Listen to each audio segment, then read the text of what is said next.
সারা দেশে অনুষ্ঠিত এসএসসি ও সমমানের প্রথম দিনের পরীক্ষা সম্পূর্ণ শান্তিপূর্ণভাবে অনুষ্ঠিত হয়েছে বলে জানিয়েছেন শিক্ষামন্ত্রী আ.ন.ম এহসানুল হক মিলন।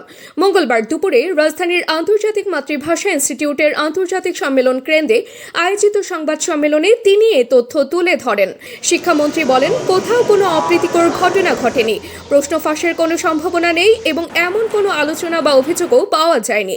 তিনি সাংবাদিকদের ধন্যবাদ জানিয়ে বলেন, গণমাধ্যমের সহযোগিতায় পরীক্ষাকে নকল মুক্ত ও স্বচ্ছ রাখতে যে পদক্ষেপ নেওয়া হয়েছে তা সারা দেশে ইতিবাচক প্রভাব ফেলেছে, ফলে পরীক্ষার্থীরা নিশ্চিন্তে পরীক্ষা দিতে পেরেছে।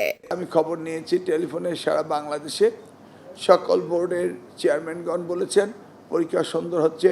আমি আশা করব যে আনন্দ উদ্দীপনা নিয়ে আমাদের এই জেনজিরা পরীক্ষা দিচ্ছে এটি সত্যি অভাবনীয় এবং তাদের যে আনন্দ উৎফুল্লতা আমি যাওয়ার পরে এতে আমি সত্যিই সমাদৃত হয়েছি। কোথাও কোনো অপ্রীতিকর ঘটনা ঘটেনি, প্রশ্ন আউটের কোনো সম্ভাবনা আদৌ নেই এবং হয়নি এবং এই ধরনের কোনো আলোচনাই নেই। অন্যদিকে চট্টগ্রামের সরকারি সিটি কলেজে ছাত্রদল ও ছাত্র শিবিরের মধ্যে সংঘর্ষের ঘটনা ঘটেছে।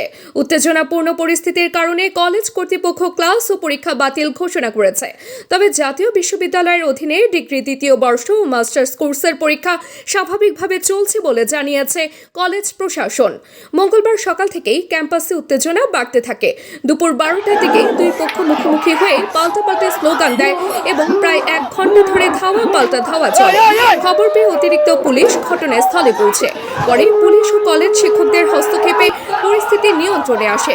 সংশ্লিষ্ট সূত্র জানায়, কলেজ ক্যাম্পাসের গ্রাফিতিতে গুপ্ত লিখে সামাজিক যোগাযোগ মাধ্যমে পোস্ট করা নিয়ে ছাত্রদল ও ছাত্র শিবিরের মধ্যে উত্তেজনা, যা শেষ পর্যন্ত সংঘর্ষে রূপ নেয়।